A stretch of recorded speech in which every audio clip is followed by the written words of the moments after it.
أعوذ بالله من الشيطان الرجيم. بسم الله الرحمن الرحيم. طاسيم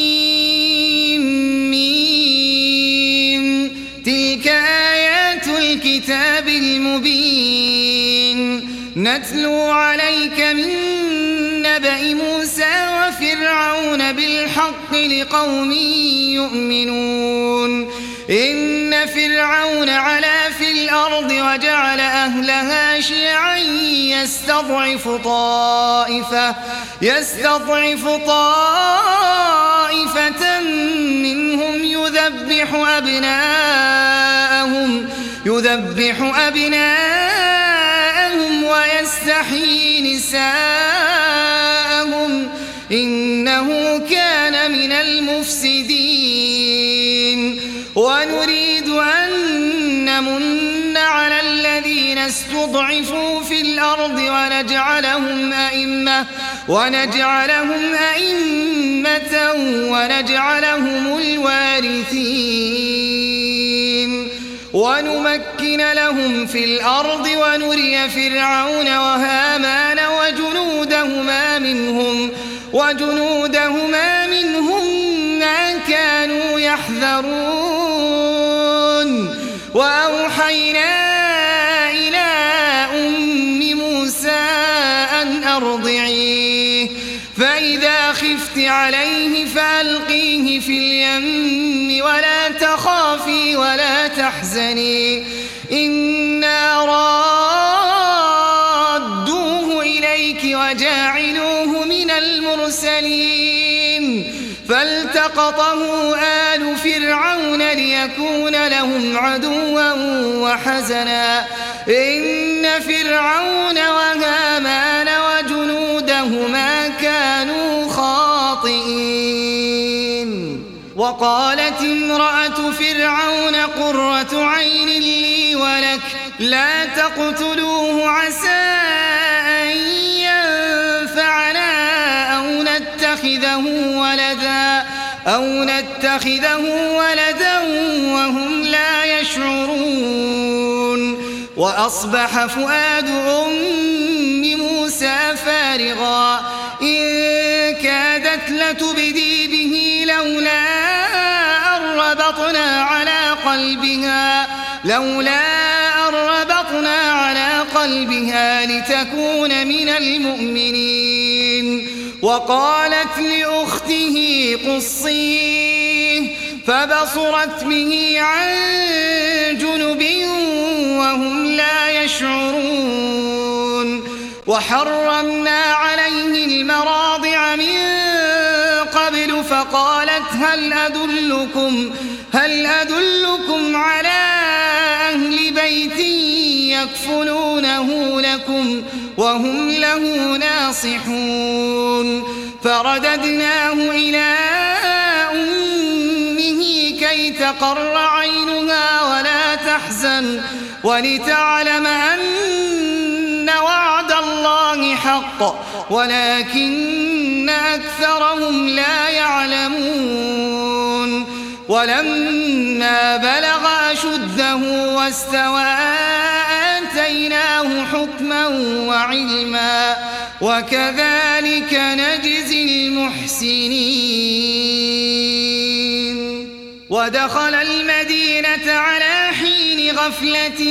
من أهلها فوجد فيها رجلين يقتتلان هذا من شيعته وهذا من عدوه فاستغاثه الذي من شيعته على الذي من عدوه فوكزه موسى فقضى عليه قال هذا من عمل الشيطان إنه عدو مضل مبين قال رب إني ظلمت نفسي فاغفر لي فغفر له إنه هو الغفور الرحيم قال رب بما أنعمت علي فلن أكون ظهيرا للمجرمين فأصبح في المدينة خائفا يترقب فإذا الذي استنصره بالأمس يستصرخه قال له موسى إنك لغوي مبين فلما أن أراد أن يبطش بالذي هو عدو لهما قال يا موسى أتريد أن تقتلني كما قتلت نفسا بالأمس إن تريد إلا أن تكون جبارا في الأرض وما تريد أن تكون من المصلحين وجاء رجل من أقصى المدينة يسعى قال يا موسى إن الملأ يأتمرون بك ليقتلوك فاخرج إني لك من الناصحين فخرج منها خائفا يترقب قال رب نجني من القوم الظالمين ولما توجه تلقاء مدين قال عسى ربي أن يهديني سواء السبيل ولما ورد ماء مدين وجد عليه أمة من الناس يسقون ووجد من دونهم امرأتين تذودان قال ما خطبكما قالتا لا نسقي حتى يصدر الرعاء وأبونا شيخ كبير فسقى لهما ثم تولى إلى الظل فقال رب إني لما أنزلت إلي من خير فقير فجاءته إحداهما تمشي على استحياء قالت إن أبي يدعوك ليجزيك أجر ما سقيت لنا فلما جاءه وقص عليه القصص قال لا تخف نجوت من القوم الظالمين قالت إحداهما يا أبت استأجره إن خير من استأجرت القوي الأمين قال إني أريد أن أنكحك إحدى ابنتي هاتين على أن تأجرني 8 حجج فإن أتممت 10 فمن عندك وما أريد أن أشق عليك ستجدني إن شاء الله من الصالحين قال ذلك بيني وبينك أيما الأجلين قضيت فلا عدوان علي والله على ما نقول وكيل فلما قضى موسى الأجل وسار بأهله آنس من جانب الطور نارا قال لأهلهم كثوا إني آنست نارا لعلي آتيكم منها بخبر أو جذوة من النار لعلكم تصطلون فلما أتاها نودي من شاطئ الوادي الأيمن في البقعة المباركة من الشجرة أن يا موسى إني أنا الله رب العالمين وأن ألق عصاك فلما رآها تهتز كأنها جان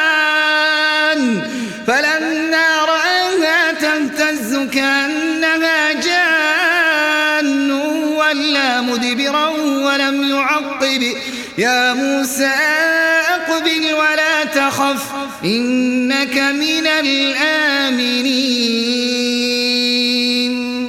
أسلك يدك في جيبك تخرج بيضاء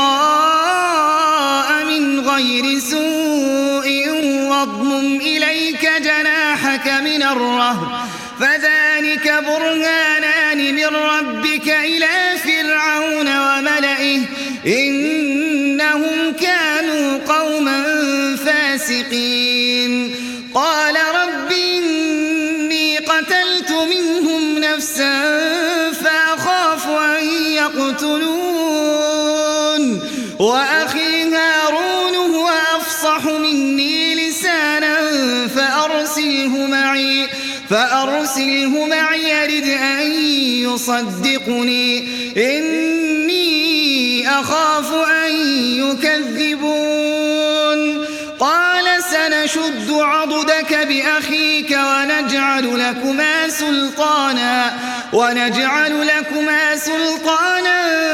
فلا يصلون إليكما بآياتنا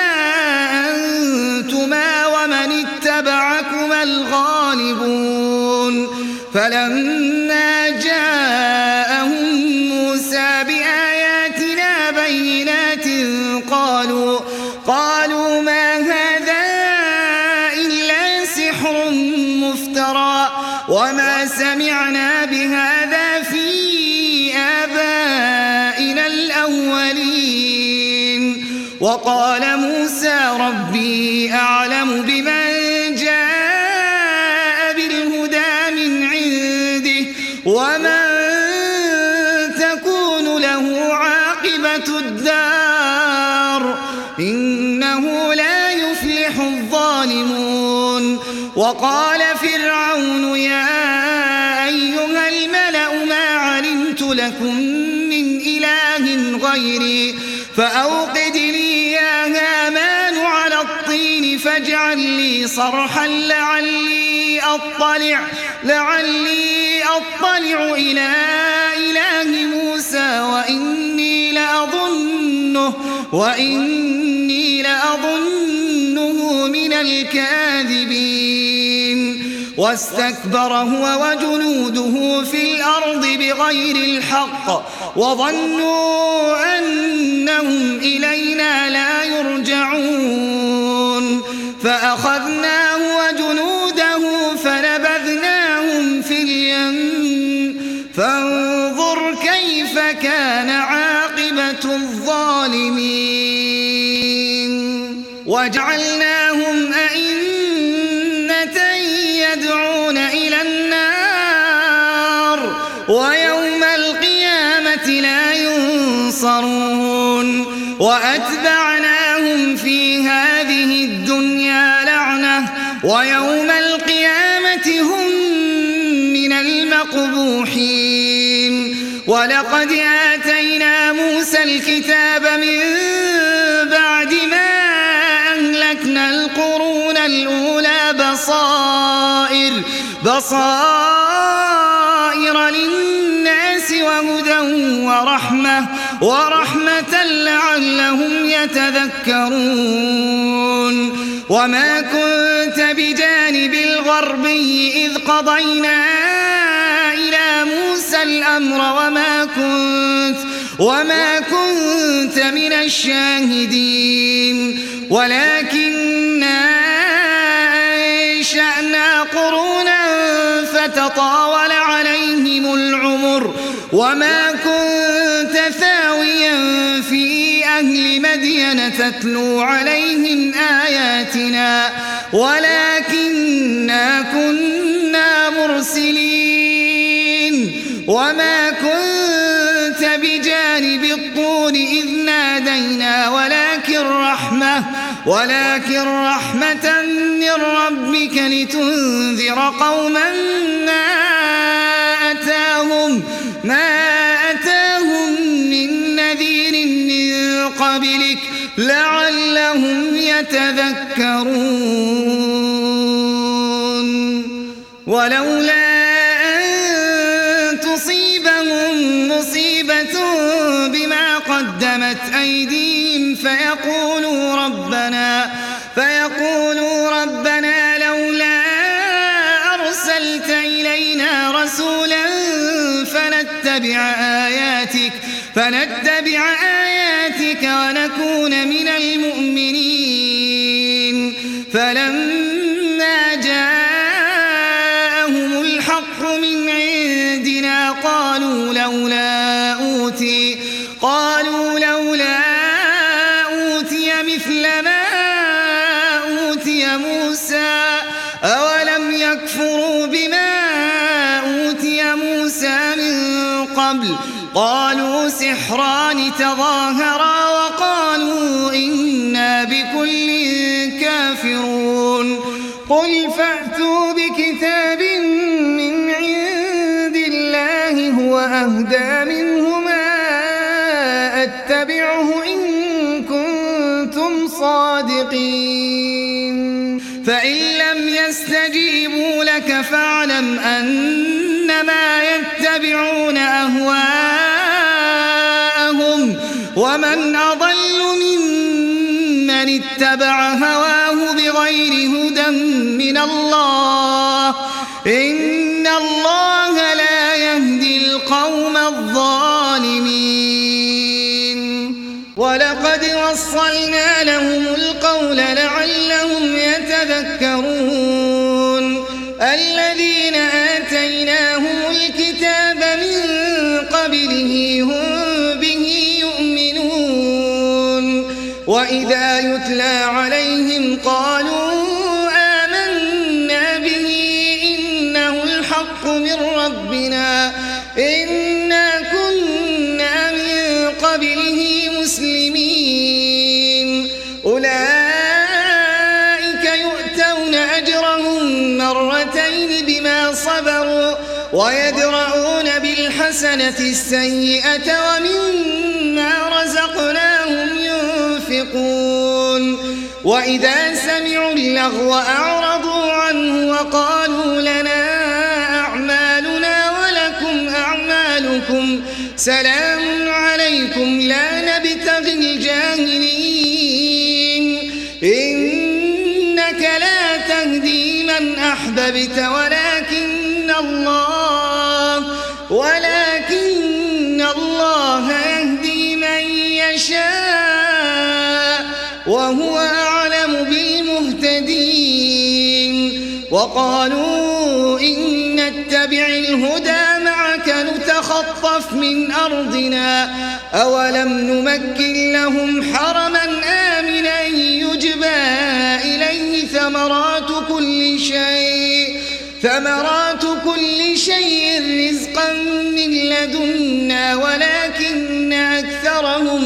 ولكن أكثرهم لا يعلمون. وكم أهلكنا من قرية بطرت معيشتها فتلك مساكنهم لم تسكن من بعدهم إلا قليلا وكنا نحن الوارثين. وما كان ربك مهلك القرى حتى يبعث في أمها رسولا يتلو عليهم آياتنا وما كنا مهلك القرى إلا وأهلها ظالمون. وما أوتيتم من شيء فمتاع الحياة الدنيا وزينتها وما عند الله خير وأبقى أفلا تعقلون. أفمن وعدناه وعدا حسنا فهو لاقيه كمن متعناه متاع الحياة الدنيا ثم هو يوم القيامة من المحضرين. ويوم يناديهم فيقول أين شركائي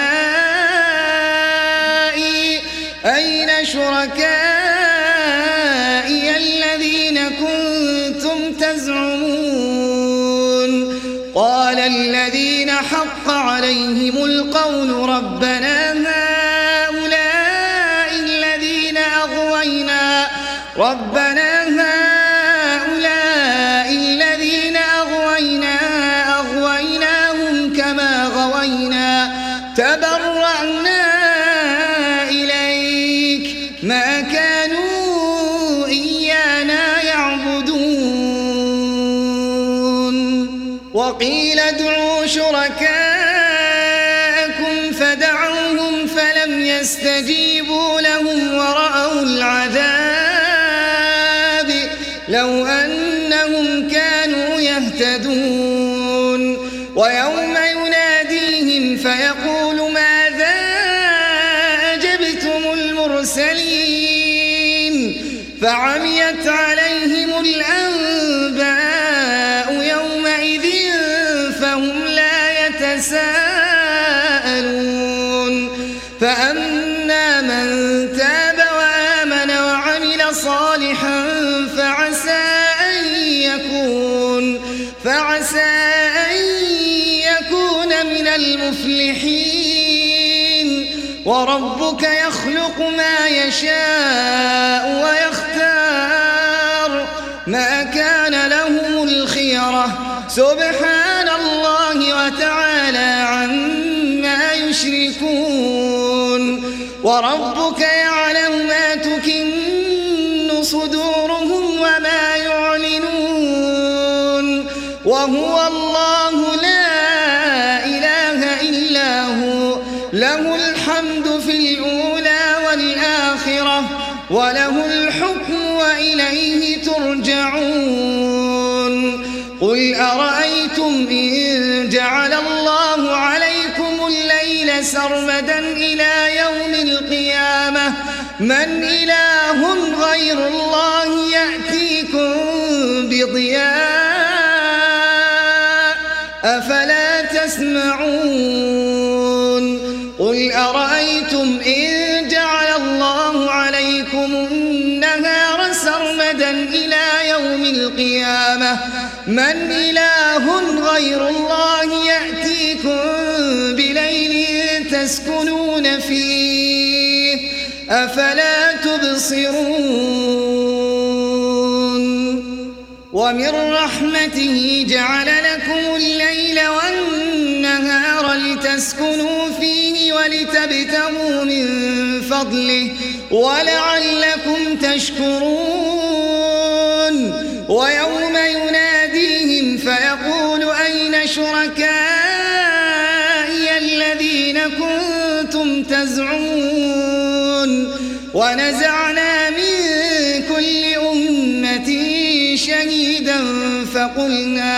فقلنا هاتوا برهانكم فعلموا أن الحق لله وضل عنهم ما كانوا يفترون إن قارون كان من قوم موسى فبغى عليهم وآتيناه من الكنوز ما إن مفاتحه لتنوء بالعصبة أولي القوة